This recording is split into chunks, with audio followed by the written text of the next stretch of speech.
At sa punto pong ito, nasa linya ng telepono si Colleen Calbasa, Corporate Affairs Officer ng PITX. Ma'am, magandang umaga po sa inyo. Si Audrey Goriseta po ito ng Rise and Shine Pilipinas. Hello, magandang umaga mga ka-Rise and Shine and Sir Audrey. Yes po.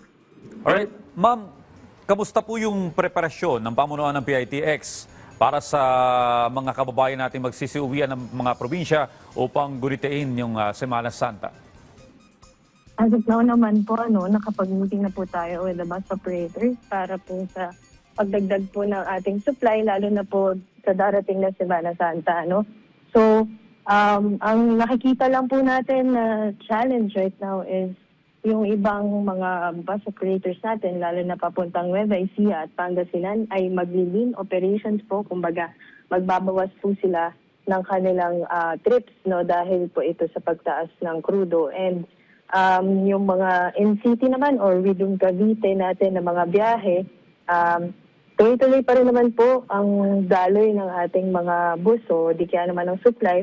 However, dahil po mas dumadami na po yung commuters natin, expect lang po natin na meron pong konting magkakaroon po ng mas marami pong tao and mas marami pong kasabayan na commuters, lalo na yung mga ibang dating nagkokotse ay nagko-commute na rin po ngayon. Pero kung para naman po sa Holy Week, nakikita po natin yung mga nagpo-fully book nating tickets ay tumataas na po yung porsyento. Marami na pong nag-a-avail ng tickets, lalo na papuntang Bicol and Visayas, Mindanao. Okay, so ma'am. kung sila po ay magta-travel,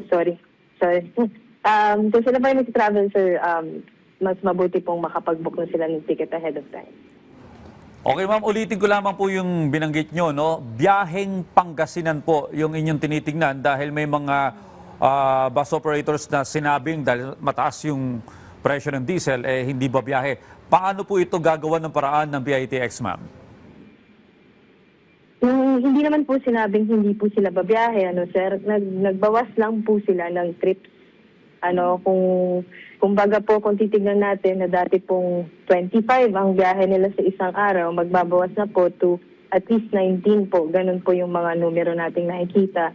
And para sa mga pasahero natin, lalo na po kung alam na po natin na babiyahe sila sa mga probinsyang ito, mabanggit ko lamang huli, Nueva Ecija at Pangasinan po, mabuti po sigurong mag-check po sila ng tickets early on para po hindi na po sila mag-expect ng may mga dadaloy pang mga bus kung mas malapit na po tayo sa Monday, Thursday. Well, ma'am, gaano po karami yung inaasa nating food traffic ng mga pasahero ngayong Semana Santa? Overall po, 3 million po. Simula po ito yung count natin noong March 22 pa lamang dahil marami na pong bumabiyahe pa probinsya. And ngayon, ina-expect po natin na mas marami pong babiyahe simula po ng Monday, March 30 hanggang April 1. Okay, sa usapin naman po ng seguridad, ma'am, sa PITX, paano po ba yung ginagawa niyong coordination with PNP? With PNP naman po, may augmentation po sila dito. Bukod po sa mga peak season natin na tinatawag, meron naman pong mga help desk sila dito na dinedeploy. And then syempre ngayon po, nag-augment naman po sila para po mas mapaiksing pa ang safety dito sa ating terminal. Bilang panghuli, ma'am, baka meron po kayong panawagan sa ating mga kababayang biyahero. Ayun po, para po sa ating mga kababayan, mababiyahe ngayong Semana Santa, expect po natin na marami po tayong kasabayan, lalo na po kung hindi pa tayo nakakapag-book ng tickets ahead of time.